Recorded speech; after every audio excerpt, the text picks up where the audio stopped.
Woo! That's fancy. How's it going, guys? Today is going to be an exciting day. Going to finish up another one of my projects. This time around, it is the 2001 XR80. This back here is my girlfriend's bike. We've been working on it over the past couple months, doing some powder coat and Cerakote work, just going through, rebuilding everything so she has a nice bike to ride. Not gonna lie, this thing is pretty rad. I wish I had a pit bike this nice, but today I've got some cool parts to bolt up on it to finish it up, and then when Haley gets home from school, I'm gonna surprise her with it. Should be pretty cool. Let's jump into it. All right, here's what we got. Set of Tusk aluminum handlebars. The stock ones were steel and a little bit tweaked, so it'll be nice to replace those. We have a Tusk aluminum gas cap, CNC anodized, a Tusk shifter, Tusk clutch lever, some IMS foot pegs. These will be super nice when I decide to go and take a burn on that bike. And a new front brake cable. The one on there was pretty crusty. By the way, all these parts were from Rocky Mountain, and I'll make it easy on you guys and link everything down below in the description. Let's get to work. Now, when comparing the new handlebars to the old set, the new ones are a little bit wider. Haley's a pretty small girl, so I don't want anything too wide on there. So I'm gonna have to trim the new handlebars down to match the old ones.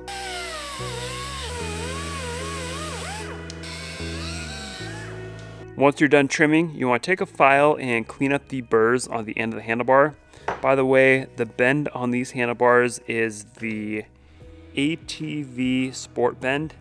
It's the only thing I could find that was close to the stock XR bend, but these were about 4 inches wider. So got them all trimmed down. Let's see how they look on the bike.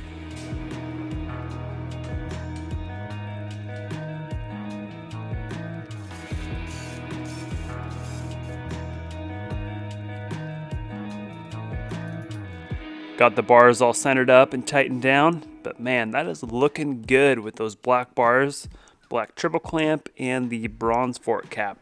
Really liking that. Next step is going to be to get these controls mounted up onto the handlebars.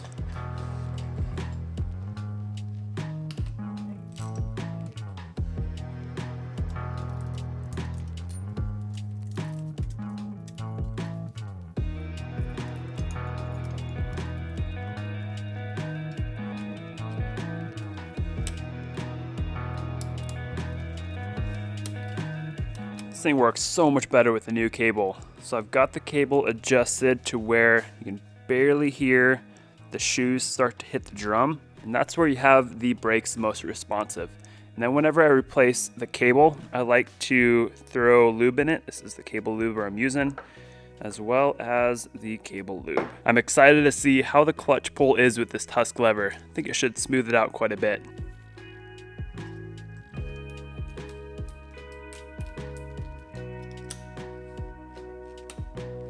Give it a try. Ooh, it's a little bit smoother. Not quite as smooth as I would have hoped, so I think I'm going to try the lever off my 125. So the lever off the 125 didn't really make too big of a difference, so I dug into it and found a couple things that made a pretty big difference. So now it's pretty smooth. You can one finger it. Pretty happy with that. So what I ended up doing was lubing the cable, even though it's a brand new cable. And then I made sure it was routed nice and straight. And then down here at the clutch arm, I adjusted the cable up here, so that way it puts this arm at a better angle. And then I ended up taking the clutch cover off and greasing up right here where the arm goes into the clutch cover. And then I pulled 2 of the clutch springs off and trimmed a coil off of them. So all that combined made quite a big difference. Couple setup tips with the clutch. When you pull on the lever, you don't want it sticking out past the bar. I need to move this one in a little bit. The reason behind that is when you tip over and your lever hits the ground first, that is the first thing that'll break. And then something I did with this lever, Haley has pretty small hands, so I ended up bending the lever in a little bit so it's easier for her to pull it in. And then you don't want to tighten these bolts all the way. Notice there's a little plastic sleeve in there. That prevents the perch from breaking. So when you crash, the perch is going to pivot on the bar like this. I need to tighten that up a little bit more. And then for clutch cable slack, you want to have about the width of a quarter in between the lever and the perch.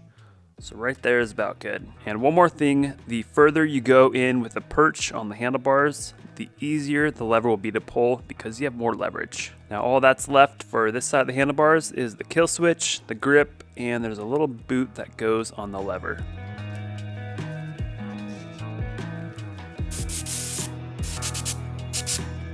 Check out what we got next. These are going to be a huge improvement over the stock shifter and pegs.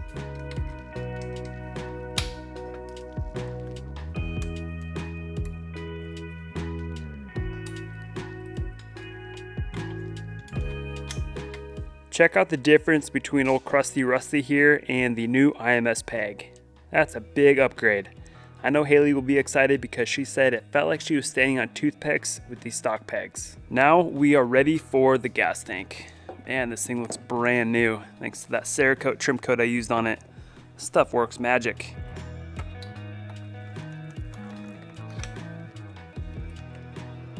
Alright, now for the fun part. Let's get this old crusty cap off of here and see how the red tusk cap looks. Fits good, and I think it looks pretty good too. I'm digging that on there. I think it adds a lot. So now we are pretty much just missing plastics. Now normally I would replace all the plastics on the bike, but with this bike being a 2001, the plastics are getting a little bit hard to find now. And besides that, these plastics are in decent shape. They're not all cracked up or anything, just got scratches and whatnot. So I'll be covering all that up with graphics anyways. But before I do that, I'm gonna knock off some of the tops of the scratches with 600 grit sandpaper. That way they don't show through the graphics. I love BBR, but we gotta make room for the new graphics. Sometimes all the glue doesn't like to come off with the graphic. So what I'll do is take the old graphic, dab it on top of that glue, and it'll peel it right off.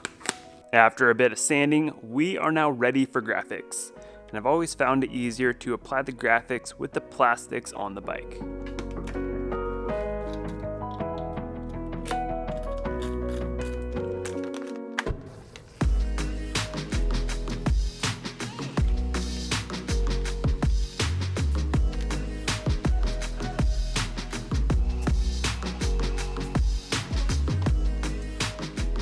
Looking pretty fresh, but this thing is way too plain.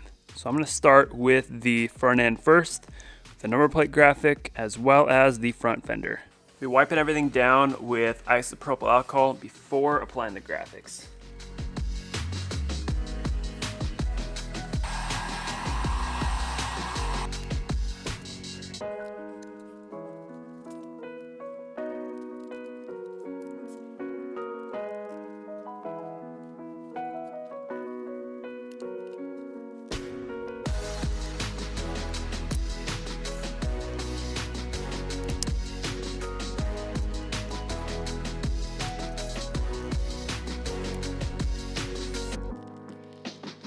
Front end is looking pretty sweet.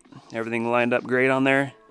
Good thing they didn't put Haley's last name on there, if you know what I mean. So now it is on to the shroud. And I like to rip off a little piece of the backing to handle the graphic with. That way I'm not touching the graphic directly with my skin.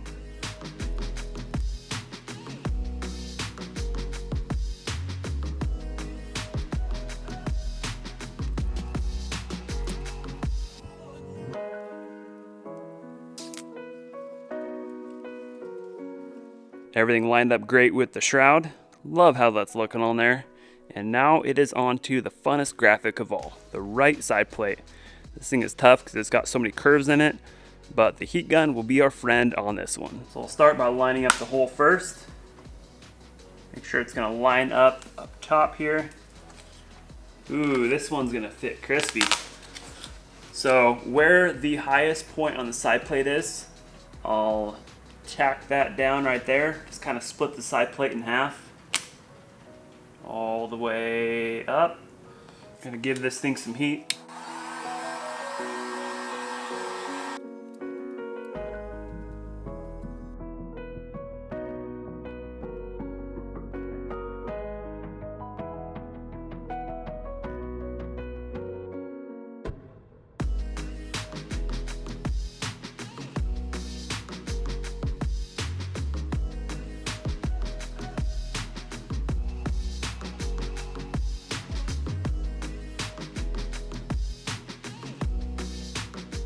Dude, those turned out so sweet. Laid down really nicely. Either I'm getting better at graphics or these ones are just super easy to install. To finish up this side, we've just got the Swingarm graphic along with the rear fender.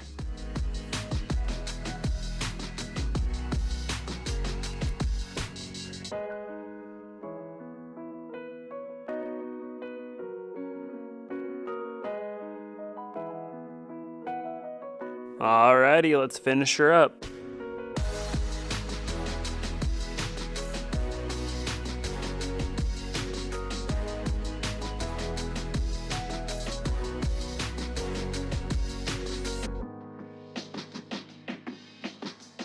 We're all wrapped up with graphics, and I couldn't be happier with how these things laid out and how they look on the bike. And I know Haley's gonna be pretty excited about them too. So these were done by Attack Graphics, this company right here. I will link them down below in the description. Now the very last thing we have to bolt on the bike is this beautiful seat. Get this thing up on there. And I really love the hole in the cover there. I think it completes the look of this bike. So what do you guys think? Nah, I'm just messing. I got a new cover for it. Let's get that thing all set up on there. Got an all black seat cover, also from Attack. So I'm gonna get this old BBR cover off of here and get stapling. Just noticed that whoever did this cover used like really narrow staples and they all pulled through the cover. So this thing was pretty much just hanging on there with a few staples. So you wanna use something wider like these ones here.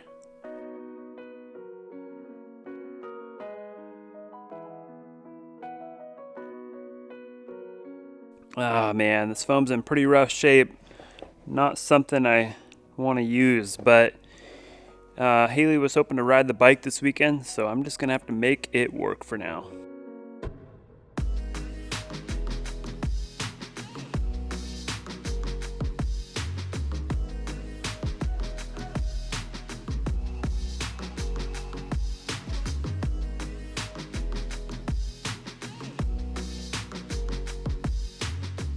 This thing turned out quite a bit better than I expected, considering how crappy that foam was when we started. Can't really even tell that the foam was that deformed. So yeah, it looks pretty good. Let's get it on the bike and get everything all finished up.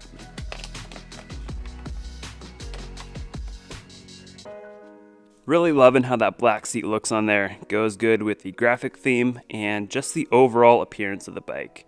But it didn't really fit the best up here due to the foam. I think I'm gonna fix that later down the road. But overall, yeah, the bike looks awesome. Love how it turned out. Definitely the coolest XR80 I've ever seen. I grew up riding these bikes, so it was pretty awesome to bring back the memories with a build like this. And I think Haley will be equally excited about it, so let's go grab her and see what she thinks. Babe. Yeah? Come here for a second. What color do you think it is? What do you mean, what color do I You think it it's is? pink? I'm just kidding. All right, take it off. Okay, what? Check it out. Woo! That's fancy. This looks like a different bike. I know. Isn't that crazy? You want to go rip it tomorrow and get it dirty? Yeah, I do. All right, let's hit it. Okay.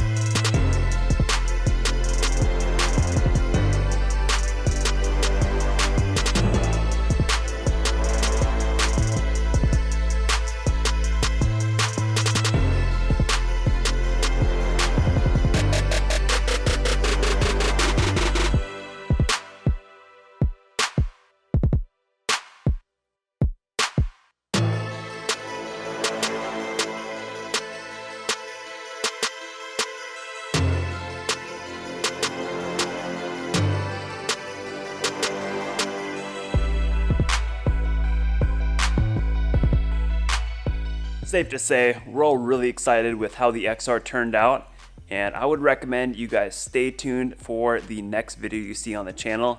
We've got something really special coming with the XR. So that pretty much wraps up the 80 project. We had a ton of fun with it. Haley's pretty pumped with it. She's got something nice to ride now. And now we're on to the next project, which you guys will see in the coming weeks. So till then, keep it prime.